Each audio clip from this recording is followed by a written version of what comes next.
আম্মা জান জিজ্ঞাসা করছিলেন, ইয়া রাসূলুল্লাহ, কিয়ামতের দিন কিরকম হবে, আমরা কিভাবে আসবে?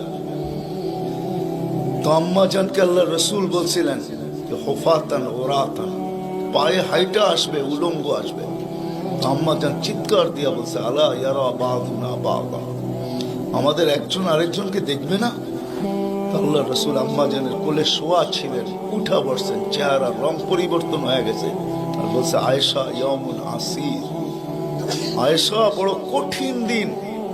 তো দুটা চিত্র তুলে ধরছেন আম্মার সামনে, বলছে, আয়েশা কিরকম কঠিন শুনবা? কাআন্নী আনজুরু মূসা মুতালাফফিফুন বিউমুদিল আরশ ওয়া ইয়াকুলু রাব্বি লা আসআলুকা আল-ইয়াওমা উম্মি ওয়া লা আসআলুকা আল-ইয়াওমা উখতি আসআলুকা নাফসি নাফসি নাফসি নাফসি। বলছে, আয়েশা এরকম কঠিন দিন আমি দেখতেছি যেন মুসা আলাইহিস সালাম আরশের খুঁটি ধরে চিৎকার দিতেছে আর বলতেছে, আল্লাহ আজকের দিনে মাকে চাই না, বোনকে চাই না, চাই আমাকে বাঁচান, আমাকে বাঁচান।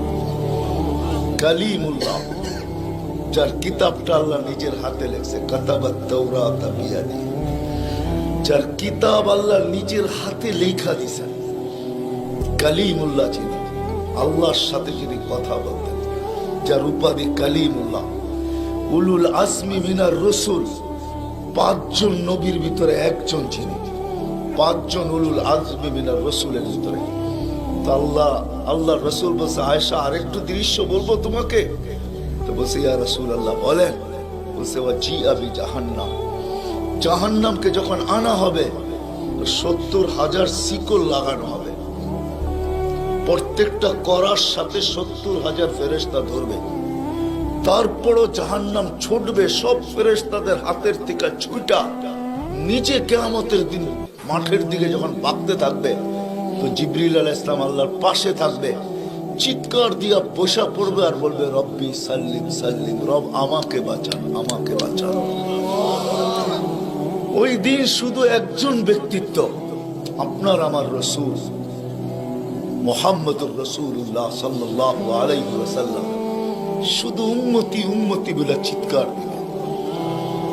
আল্লাহ এটাই জবাব দিতেছেন, আনতা তাকুল উম্মতি, আমি জানি আপনি উম্মতি বলে চিৎকার দিবেন, কেন এখানে শুধু ব্যথা উম্মতের, আর কোনো ব্যথা নেই, কোনো ব্যথা নেই, শুধু ব্যথা উম্মতের ব্যথা। এমন এক ব্যথা দিলের ভিতরে ছিল, তো বলছে আপনি উম্মতি বলে চিৎকার দিবেন, আমি বলবো রহমতি রহমতি, 99 রহমত রাখা আছে, সালতো তা, ওই দিন আপনি চাবেন আমি দিব, শাফি তুসাফা, আপনি সুপারিশ করবেন আমি মঞ্জুর করব। আর এক রিওয়ায়াতে আল্লাহ বন্ধুকে সান্ত্বনা দিয়েছেন, বন্ধু আনা মালিকি ইয়াউমিদ্দিন আনতা সাহিবা ইয়াউমিদ্দিন, আমি কিয়ামতের মালিক বটে কিন্তু বাদশা কিন্তু আপনি, আমি মালিক কিন্তু বাদশা আপনি। ব্যথা ছিল, ব্যথা। সুনামগঞ্জের মানুষ আমার চেয়ে বড় বড় ওলামার আওয়াজ করছে, আমি শুধু আপনাদেরকে একটু নবীর ব্যথা শুনাইতেছি, কিরকম ব্যথা ভিতরে ছিল। চলেন, যখন ব্যথাই শুনাইতেছিলাম তো আরেকটু শুনাই। প্রথম সিংহায় ফুতে সব ধ্বংস হয়ে যাবে, এটাকে নফখাতুল উলা বলে, কিয়ামত যেটাকে বলে। দ্বিতীয়টাকে নফখাতুন নুশুর বলে, দ্বিতীয় সিংহা ফুতে সব আবার জন্ম হবে, সব পয়দা হবে। কিন্তু এর আগে মৌত সবার হয়ে যাবে, মালাকুল মৌতেরও মৌত হবে, এটাও সত্য, হাদিসে আছে।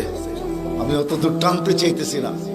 সর্বশেষ যখন মালাকুল মৌত থাকবে, তা আল্লাহ জিজ্ঞেস করবে, মাম বাকিয়া ইয়া মালাকুল মৌত, কে বাকি?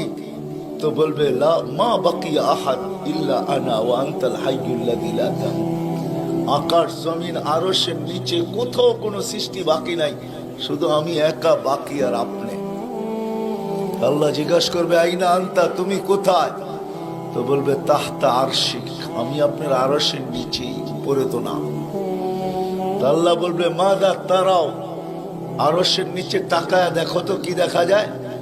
তো উনি লেখা দেখবে, আজকেও আছে, ওই দিনও উনি দেখবেন, ইন্নী কাতাবতুল মৌত আলা মান তাহতা আরশি, আমার আরশের নিচে যে আছে তাকে মরতেই হবে। আল্লাযী হাই চিরঞ্জীব ফাহুয়া ফাওকা আরশি, সে আমার আরশের উপরে বিরাজমান। তো বলবে আল্লাহ এই লেখা আছে এখানে, তা আল্লাহ বলবে ফাতামুত আনতা, এবার তোমার পালা। ফাইন্নাকা তাহতা আরশি, তুমি আমার আরশের নিচে। ওয়া ইন্নী কাতাবতুল মাউত আলা মান তাহতা আরশি, আর আমার আরশের নিচে যে আছে তাকে মরতেই হবে। সায়ুলকি আলাইহি সাকারাতাল মাউত, আল্লাহ ওনার উপরে মৃত্যুর যাতনা ঢালবেন। আজকে যদিও উনি মৃত্যু সম্বন্ধে কিঞ্চিত ধারণাও রাখেন না, আমার বিশ্বাস উনি মৌত কি জিনিস জানেন না, এটাই তো সত্য। কি যাতনা বিষে বুঝিবে সে কিসে, কবু আসি বিষে ডংসিনি জানে। সাপের বিষ তো ওই বোঝে যাকে সাপে দংশন করছে। উনি তো নিয়ে যায় শুধু আমাদেরকে, হুকুম হয় অপারেশন সাকসেস করে না, নিয়ে যান। এমনকি প্লেনের ভিতরে উনি অপারেশন চালান, ঠিক না? মানুষ প্লেনও মরে ইদানি, আগেও মরছে। উনি নিয়ে যান, উনি মৃত্যু সম্বন্ধে কিঞ্চিত ধারণা রাখেন না। তো যখন আল্লাহর ওনার উপরে সাকরাতুল মউত, সায়ুলকি আলাইহি সাকরাতুল মউত, মৃত্যুর যাতনা আল্লাহ ঢালবেন, তো ওই দিন উনি চিৎকার দিবে, চিৎকার। কিরকম চিৎকার? বলবে বিইজ্জতিকা ওয়া জালালিক, তোর ইজ্জত আর জালালের কসম, ওয়া উলুবি মাকানিক, তোর উচ্চতার কসম মালিক। লাউ আলিমতু সাকরাতাল মউত, মৃত্যু সম্বন্ধে যদি আমার কিঞ্চিত ধারণা থাকতো, মা কাবাস্তু আরওয়াহাল মুমিনিন, কোন মুমিন মুসলমানকে আমি এত কষ্ট দিয়ে নিয়ে আসতাম, এত কষ্ট। কিন্তু বহুত ওনার হবে, উনিও মুখ থুবড়ায় পড়বেন। দ্বিতীয় নফখার আগে আল্লাহ 4 জনকে পয়দা করবেন, জিবরিল, মিকাইল, ইসরাফিল, মালাকুল মউতকে। কিন্তু পয়দা করতে দেরি, জিবরিল আলাইহিস সালাম কানতে দেরি করবেন না। 3 জন জিজ্ঞাসা করবে কান্নার কারণ, বলে ইদান ইউমার ইসরাফিল, এখনই হুকুম করা হবে ইসরাফিলকে নফখাতুন নুশুরের জন্য, আর আমাকে হুকুম করা হইবে আল্লাহর বন্ধুকে মাকামে মাহমুদে নিয়ে আসার জন্য। কিন্তু আমি আমার মৃত্যুর পরে ভুলে গেছি উনার কবর কোথায়।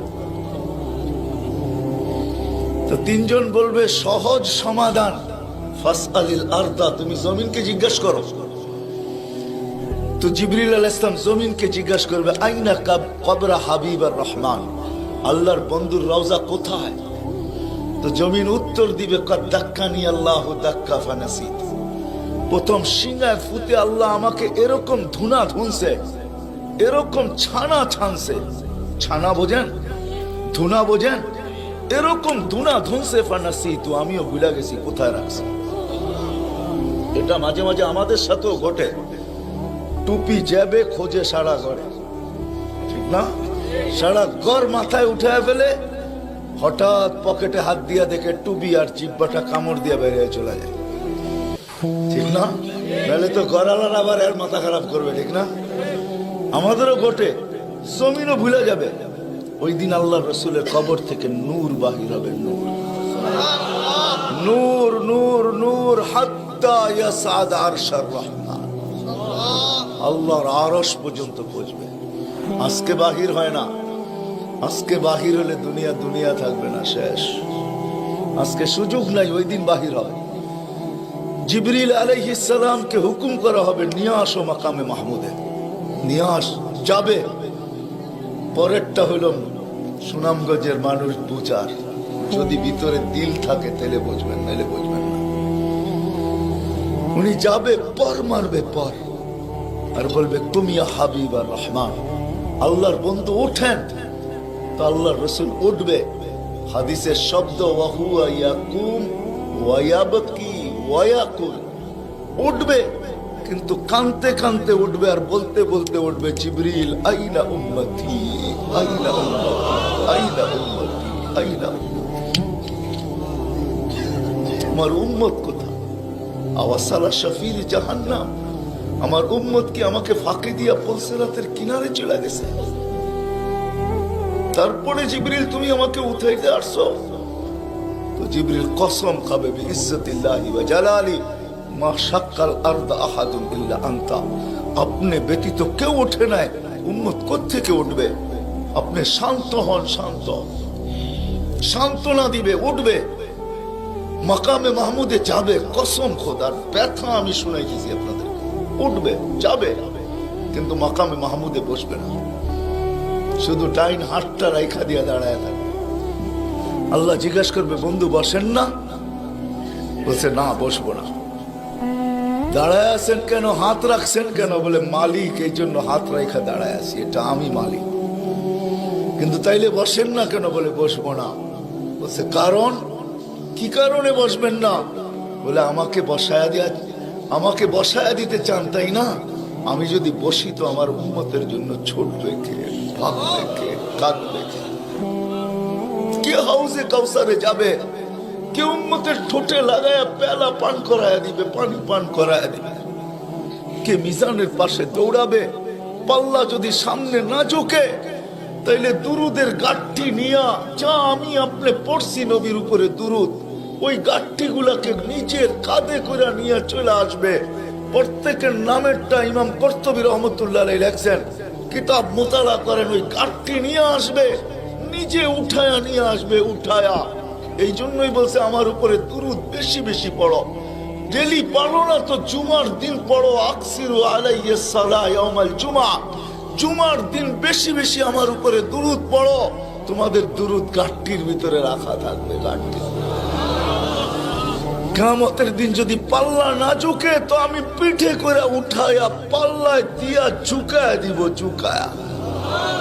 আবার মিজানের পাল্লায় পুলসিরাতের ওইখানে দৌড়াবে। বলছে, কে দৌড়াবে উম্মতের জন্য? যে কিয়ামতের মাঠে ব্যথা নিয়ে উঠবে, ব্যথা, ব্যথা নিয়ে উঠবে, ব্যথা। হায় হায়, যে মৃত্যু লগ্ন ব্যথা নিয়ে গেছেন, ব্যথা। কোনো ব্যথা না, কোনো ব্যথা না, নয় ফ্যামিলির ব্যথা না, হাসান হোসাইনের ব্যথা না, আলী ফাতেমার ব্যথা না, যে হাসান হোসাইন কলিজার টুকরা ছিল, টুকরা। সুনামগঞ্জের মানুষ বুঝবেন কি বুঝবেন না জানি না, দুই ভাই আসছে আল্লাহ রসুলের কাছে, আয়েশা বলছে, নানা জান আপনি উত্তম না আমরা দুই ভাই উত্তম? সাইয়্যিদুল আউয়ালিন ওয়াল আখিরিনকে জিজ্ঞাসা করে, যার সুবাদে সমগ্র জগৎ তৈরি, যার রহমতের ছোঁয়ায় সব অস্তিত্ব পাইছে, আমিও আপনাও সমস্ত সৃষ্টি, আরে সমস্ত নবী রসুল যার রহমতের ছোঁয়ায় অস্তিত্ব পাইছে, তাকে নাতি দয় জিজ্ঞাসা করতেছে, নানা জান আপনি উত্তম না আমরা দুই ভাই? আল্লাহ রসুল সাদা সিধা জবাব দিচ্ছেন, আমি উত্তম, খায়রুল বাশার, আমি উত্তম। দুই ভাই হাসা দিছে। আল্লাহ রসুল জিজ্ঞেস করছে, হাসলা কেন? নানা জান জবাব হয় নাই। মানি আমরা দুই ভাই উত্তম। প্রমাণ? আপনার আব্বা আমাদের আব্বাজানকে চিনেন? তো বলছে, বলো তোমাদের আব্বাজান কে? আলিউল মুর্তাজার পুরা মানাকে পরিচয়। আমি সিলেটও বলে আসছি, আমার বড় আফসোস লাগে, বাংলাদেশে হাজারো ওয়াজ হয় সারা বছর, কিন্তু আজ পর্যন্ত একটা ওয়াজের ব্যানার পাইলাম না যে শানে সাহাবা, শানে সিদ্দিক, শানে আবু বকর, শানে ওমর, শানে উসমান। বহুত কম ব্যানার পাই শানে রিসালাত, আল্লাহ রসুলের শান। চিনি না বিদায়, রাগ হবেন না, আজকে চিনি না বিদায়। প্রত্যন্ত অঞ্চল সুনামগঞ্জের সাথে আজকে যোগাযোগ বড় ভালো, আপনাদের হাইওয়ে বড় সুন্দর, গাড়ি বড় স্পিরিটে চলে, কিন্তু একটা দিন ছিল এখানে যোগাযোগ বড় দুর্গম ছিল। বাতিল এই সুযোগগুলোকে ব্যবহার করছে। প্রত্যন্ত অঞ্চলের মানুষ নবী জানে না কাকে বলে, রসুল চিনে না কাকে বলে। আপনারা তো শহরের মানুষ, হায় হায়, আপনাদের এই সুনামগঞ্জ পাওয়া যাবে বহুত মানুষ নবীর নামও বলতে পারবে না। রাগ হয় না, রাগ হয় না, পায়ে হাত রাখে। বিদায় বাতিল এটাকে সুযোগ হিসাবে ব্যবহার করে। নবীকে যখন চিনে না তো ভুল নবীর 2 নম্বর 22 নম্বর নবীর মালা তাদের গলায় পড়ায়া দেয়। কাদিয়ানি বানাইতে সুবিধা এই জন্য। নবীর পরিচয় যদি আমাদের বাচ্চা বাচ্চা জানতো, নারী পুরুষ জানতো, আমাদের স্কুল কলেজের ছেলেরা জানতো যে আমাদের নবী কে, তার প্রয়োজন কতটুকু, তার মর্তবা কত বড়, তাইলে কেউ এরকম দাওয়াত নিয়ে যাইতে দেরি, জুতার বাড়ি খেয়ে ফিরতে দেরি হতো। মুখ খোলার সুযোগ ছিল না আমার।